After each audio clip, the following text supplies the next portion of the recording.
যাবলৈ সাজু হৈছোঁ। পিছে মই পঢ়োৱা ছাত্ৰ ছাত্ৰীসকলৰ অভিভাৱকবোৰ আৰু নতুনকৈ চিনাকি হোৱা বান্ধৱীজনীৰ মুখখন চাবলৈ নোৱাৰা হ'লোঁ।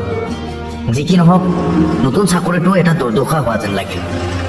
তথাপিও আগবাঢ়িলোঁ, আগবঢ়াটোৱে কৰ্তব্য বুলি মানি।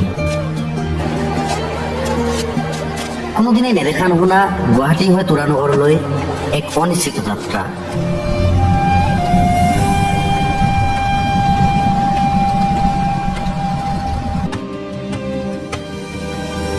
তুৰালৈ যোৱা যাত্ৰাটো মোৰ ডক্টৰ লিভিংষ্টনে কৰা আফ্ৰিকাৰ যাত্ৰা যেন লাগিছিল।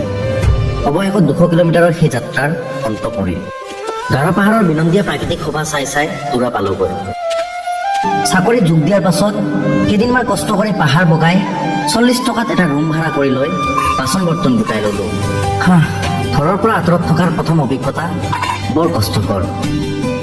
সেই বছৰৰে দুৰ্গা পূজাত ঘৰলৈ যাওঁতে মোৰ বান্ধৱীজনীৰ ঘৰৰ হেঁচাত তৎকালতে তেওঁক মানে ইলি অধ্যাপকক বিয়া কৰালোঁ। মোৰ বয়স তেতিয়া মাত্ৰ 24 বছৰ। বিয়াৰ পিছত অকলেই তুৰালৈ ঘূৰিলোঁ। কেইমাহমানৰ পিছত ইলি আহি মোৰ লগত যোগ দিলেহি। তুৰাত তেতিয়া অসমীয়া অফিচাৰ, শিক্ষক, কৰ্মচাৰী, ঠিকাদাৰ ভালেকেইজন আছিল। সকলোৰে লগত মিলিজুলি সংসাৰ চলি থাকিল।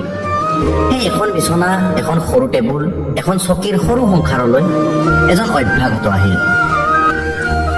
1972 চনৰ শীতকাল, নৱেম্বৰ মাহৰ 18 তাৰিখে ঢলপুৱাতে তুৰাৰ চিভিল হস্পিতালত আমাৰ প্ৰথম সন্তান, এতিয়াৰ জুবিন গাৰ্গ আহিল।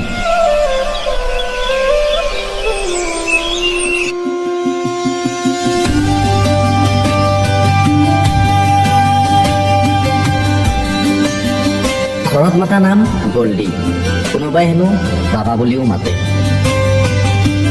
কেঁচুৱাটো ডাঙৰ দীঘল কৰাত সহায় কৰিবলৈ তেওঁৰ মাহীয়েক কোনেও আমাৰ লগত কিছুদিন আছিলগৈ।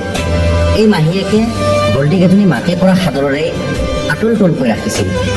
নতুন পিতা মাতা হিচাপে আমাৰো ব্যস্ততাৰ অন্ত নোহোৱা হ'ল।